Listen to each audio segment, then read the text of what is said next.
Sa eksklusibong panayam ay nanawagan si PNP Chief Police Director General Nicanor Bartolome sa lahat na sundin ang mga procedure sa pagsalubong ng bagong taon upang maiwasan ang mga disgrasya. Para po sa ating pagsalubong ng bagong taon, sana po ay gawin natin itong matiwasay.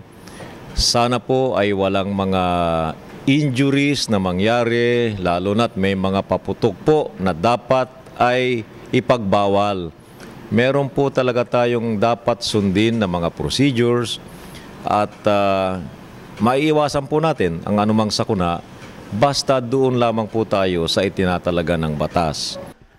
Matapos na bumati sa pag-ihiwalay ng taon ay binalaan din ni General Bartolome ang mga pulis na huwag magpapaputok ng kanilang baril sa pagsalubong na ito ng bagong taon. Sa ating pong mga kapulisan, bawal po ang magpapaputok ng baril at ng kahit na ano pamang mga itong mga pyrotechnics, at saka yung mga ibang paputok. Salubungin po natin ang ating bagong taon ng nagsisirbisyong may pagkukusa. Kailangan pong habang nagse-celebrate ang ating mga sambayanan, tayo po mga pulis, lalo na yung naka-duty, ay dagdagan ang serbisyong may pagkukusa. Yan ang ating eksklusibong panayam kay PNP Chief Police Director General Nicanor Bartolome sa Campo Crame. Nagseserbisyo mismo sa pagbabalita.